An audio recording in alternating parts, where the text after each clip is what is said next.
Blog Talk Radio.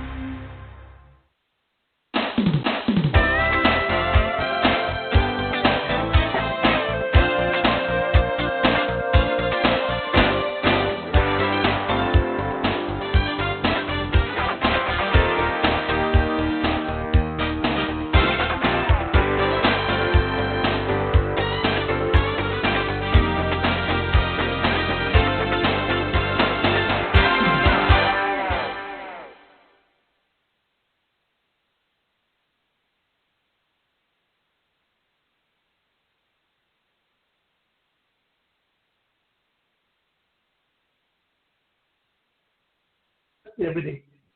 Last week we talked about working from home and all of the things that are entailed in that. Well, we've gone into an era where working from home has become the norm, and there are many things that I think need to be discussed, which are very important. For instance, looking to maximize your productivity while working remotely, it's not always easy. And even the most seasoned work-from-home employees can sometimes struggle. But luckily, we asked the career coaches at Flex Jobs for some of their best tips for working remotely and boosting productivity. So whether you're not working remotely due to the coronavirus pandemic or just need a refresher, we put the advice and more into this list. For instance, tip number 1, create a workspace. Rather than the idea of working from anywhere in the extreme, put some thought and perhaps a bit of investment into where you'll be spending your time. Dedicate a space as your home office. A central location puts work-related material at the ready and keeps things from getting lost around the house, saving valuable time and sanity. The area needs be fancy, but it should allow sufficient room to perform tasks. Pay attention to noise levels. Quiet areas promote concentration and convey professionalism when conversing via phone or video chat. When setting up your home office, locate it as far away as possible from common sources of noise, such as the television and the furnace.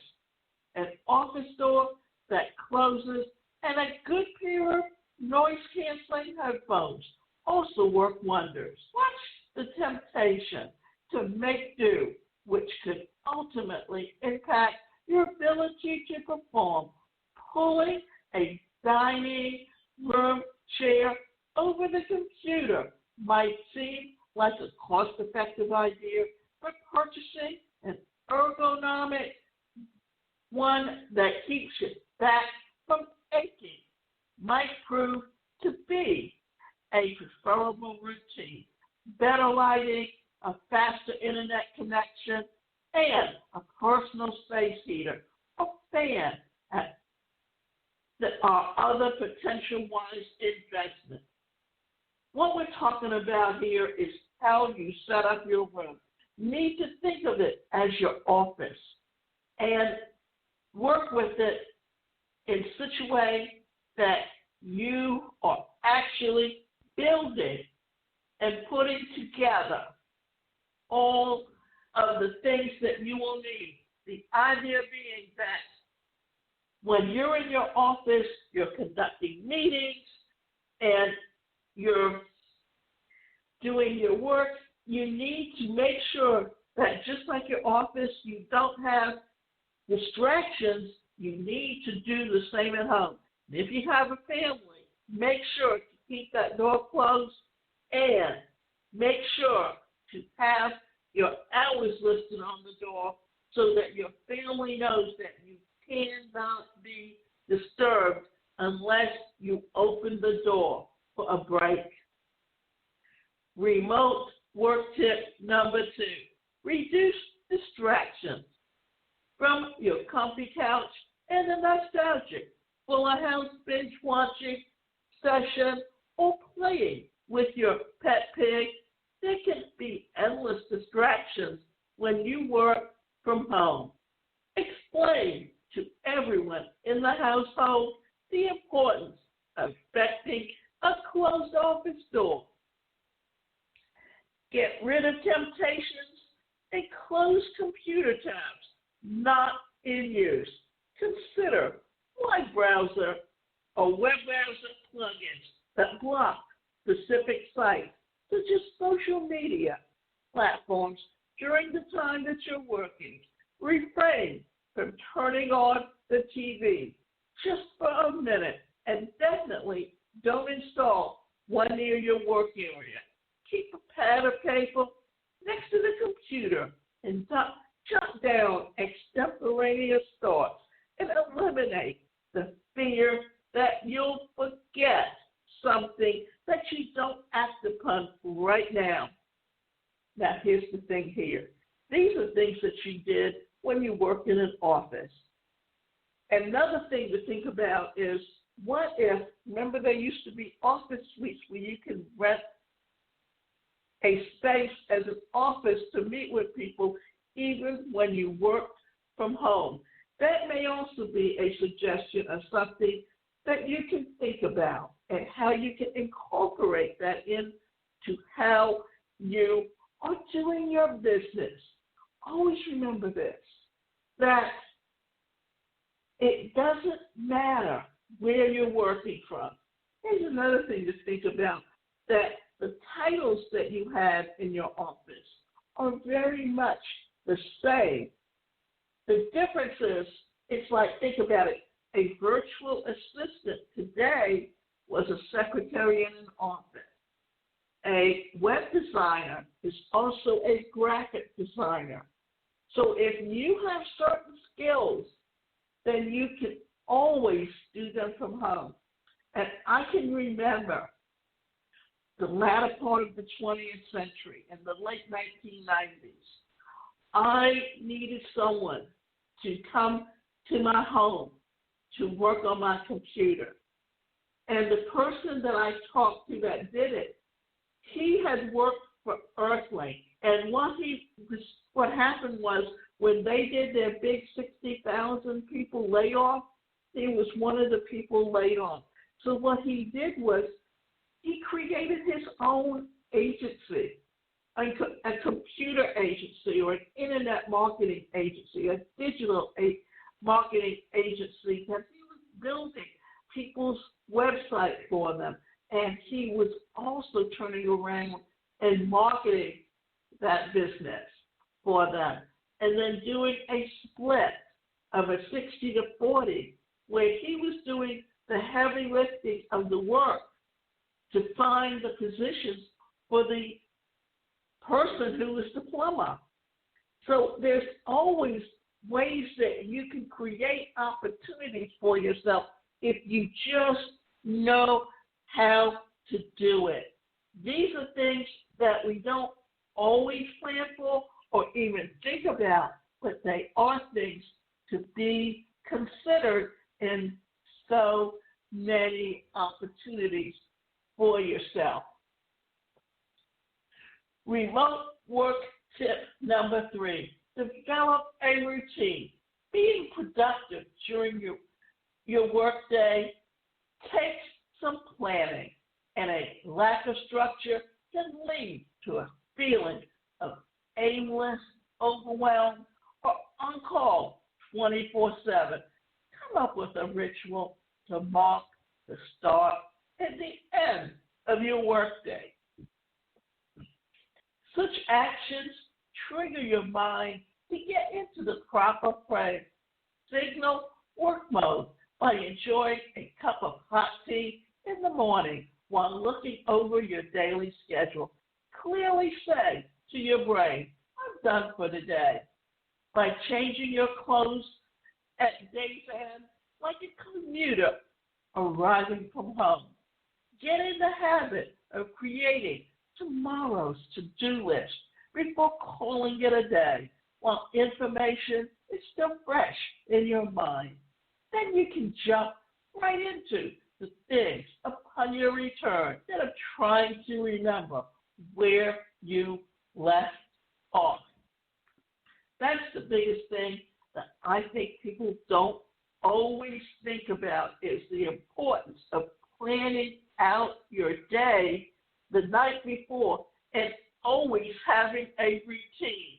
Because when you get into a routine of getting up at a certain time and getting started at a certain time, it's like when I get up in the morning, the first thing I do is make my bed.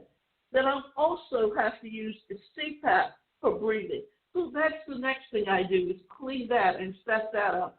Then I have breakfast.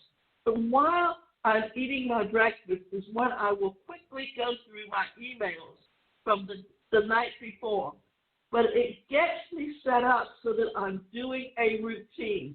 And then 3 days a week, the first thing I do is get up and get ready. That I often go to the gym 3 mornings a week and come home in time that usually by 9:15, 9:30, so I can get to work. That way, it's a routine, it's developed, it sets my day. Often, like on Thursdays when I don't go to the gym, first thing I do is go to the grocery store and get it done. Then, Tuesdays, I don't usually have anything planned unless that's usually time when I schedule my appointments to meet people or to go to the dentist or to go to the doctor. It's a set routine, but it keeps me in a frame of mind that it lets me know exactly what I'm doing each day so that I'm aware of how and plans to make and exactly what to do. Utilize tools, whether you're tech-oriented or old school. Play around with time management systems to discover what works for you. Use one central calendar for both professional and personal obligations, perhaps color-coded to promote readability. Errors will be less likely to occur, such as scheduling a client meeting or the same time as your kids' soccer game. Look into apps that meet specific needs. Get too caught up into tasks that take breaks. Try a fitness app that reminds you to stretch regularly. Need some extra motivation? Consider a productivity challenge app where you can gain or lose achievements based on your work habits. Use time blocking to challenge yourself to get more done. People sometimes find that working in 15, 20, or 25-minute chunks of time helps them stay focused and productive and ultimately get more done. Use the timer function on your phone or an old-fashioned kitchen timer to limit yourself to a time block every 30 minutes. Have a specific task that you want to complete in that time and challenge yourself to see how much you can get completed before the timer goes on. Here's a tip about this part. When you are putting together time management skills, using an app or using a day timer helps you plan out everything. For instance, because I have a disability, use paratransit, and they often will give you a window of 30 minutes before they plan to come and get you. So you have to figure that and plan that into your schedule, not just your travel time, that when you get somewhere, you go in, you get it done, and you come right home. Because when you're depending on someone else for transportation, you have to deal with how they run, and they have other clients, or it may not be the same person who picks you up to take you home that took you there. So these are often some little things that you have to add into when you are managing your time effectively and plan for it. And the idea is when you're working, it's often best to get up and take a break for 5 or 10 minutes. Even when you work on a phone in an office, they often give you that 10-minute break because it gets very tiring and very tedious and very boring to stay doing the same thing continuously for 3, 4, and 5 hours. And by taking that little break in between, it really helps you to adapt. Plan your interaction. Remember that remote work is not synonymous with becoming a hermit. Socializing is vital to your mental health and your career. Find ways to stay in touch with colleagues. Arrive to conference calls early just to shoot the breeze. Become a regular or company chat platforms. Investigate alternate places to work on days when your home office seems lonely. The coronavirus pandemic has put a hold on visiting coworkers, spaces, coffee shops, libraries. But if you're still working remotely once these times can pass, these are options to consider. Maintain a satisfying social life outside of work. Schedule virtual happy hours with your friends and family or socially distant. Get together. This is often important for one simple reason, that every one of us need socialization, that depending on your personality, if you're a high D or a dominant personality, even at high I, where you like to interact with people, if you don't get those opportunities, that's often the reason during this time of this pandemic that people suffer from mental health issues or depression because they're used to getting out and interacting with people.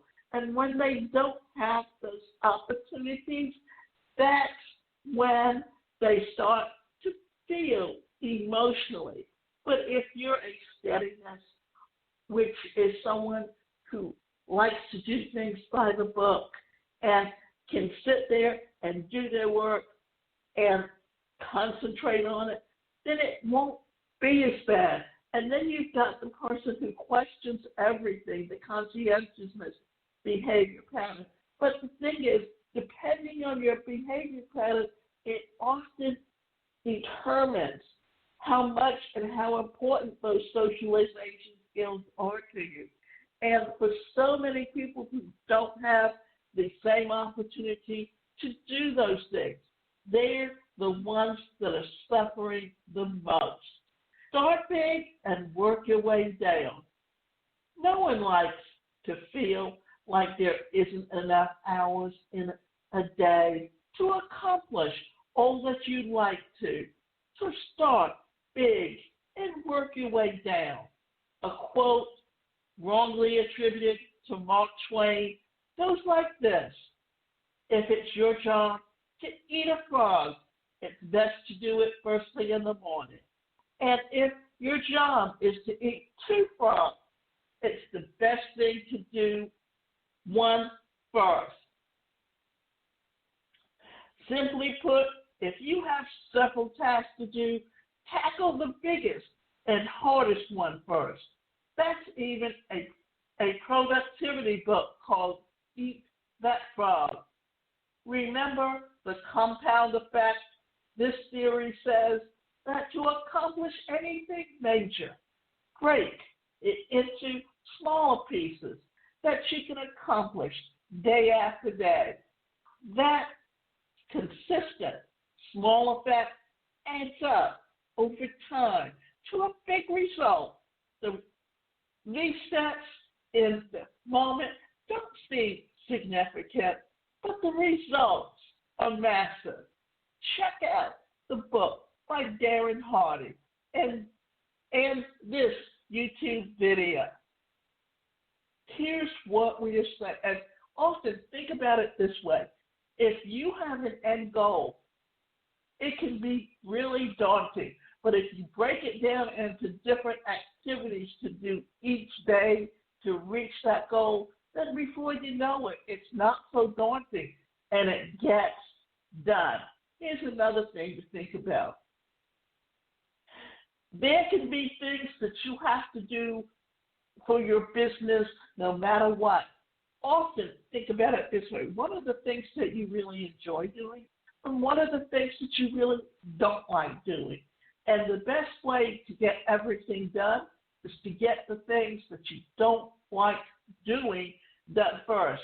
Because if you do those things first, then when you get to the things that you really, truly enjoy doing, then they're much easier to get done. Don't forget to take a break because we work from home. It can be easy to jump straight from work into home activities or vice versa. Leave time for white space during your day. If you're feeling overloaded, tired, stressed, or exhausted in one situation, don't jump right into the next. Take 5 minutes to sit quietly and breathe deeply outside if you can. Call it meditation or just taking a break. This sort of white space between work and home can help you to reduce stress and feel less crazed. Use your open tags for moments like Zen. Do you have dozens of tasks open during the workday? Use one of your open tags for a mediation reminder. Always have it open to a Google image. Search for something peaceful and serene. Try sunny beaches, snowy mountains, puppies, organized closets, whatever floats your boat. Rest your eyes. We work on computer screens a lot, and that puts us at risk for developing computer vision syndrome, which includes eye discomfort, headaches, blurred vision, dry eyes, and neck and shoulder pain. The American Optometric Association recommends following the 20-20-20 rule. Take 20-second breaks to look at something, not a screen, 20 feet away every 20 minutes. Bonus points if you get out of your chair and stretch. The biggest thing today is understanding that once your eyesight goes, then it really affects your ability to work, because being able to see things, and if not being able to see them, you at least need to hear them. And there's software out there that you can use.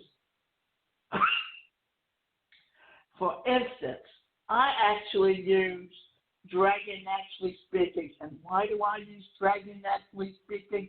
Because I type with one hand. And the best way to get things done far more quickly is to open up the software and dictate what I'm going to say. That way, the software works and does what takes me 3 times longer to do. And we've said this already in here, but it's important to repeat. Taking breaks are important. How you feel, you have to move at least once an hour because your body can easily get stiff. That's why there's such an importance to exercise and stretching anytime you sit for any length of time. Don't be afraid to disconnect. Even when we work from home, we find ourselves distracted by the outside world. Don't be afraid to disconnect from your need to focus and produce. Turn email off when you need to do deep work. Seeing your unread email counter tick up as you work on an important project is a huge distraction. It keeps you from deeply focusing on the things that you truly need to do. Closing your email program, even 30 to 60 minutes, can help you truly focus on the work at hand and ultimately get more done in less time. Don't check email first thing in the morning. Do this not as an option for everyone, but if you can, try not to check your email as your first work task of the day. Instead, tackle one thing that's on your to-do list first, and then check emails. Checking emails first often throws us off track as we start responding to other people's needs before our own. Put your own work priorities first by completing one important task before driving into the email rabbit hole. Remember this. One thing I do is I may check my emails, but that's because 2/3 of the emails are automatically deleted without even being opened. Mostly because they come and they're really nothing more than sales letters. If they're anything that has an article to them, that's when I keep them because it may be something that's new that I haven't read. And if it isn't new, then I automatically save it. But I put it somewhere where it's not going to be seen again. Always look for ways and things that you can cut back. And the last tip is that not every day needs to be perfect. We're only human. And some days being human means not getting it at all done. Having an off day, it's normal. Remote work is typically a highly productive way to work. And that's why it may feel even worse to have a day where your productivity isn't at its maximum. Some days we're going to make mistakes, feel unfocused, and be off our game. The occasional off day isn't uncommon. So look at it and make sure that it becomes a trend. Do your best work, whether you're new to working remotely or you've been doing it for years. These work from home tips can help anyone maximize their workday when they work at home or anywhere. Here are some things to think about. Now, remember, you can go to my website, and that website is the number one, personalcareercoach.com, and you can sign up to get individual coaching, or you can take some courses to learn how to improve your skills.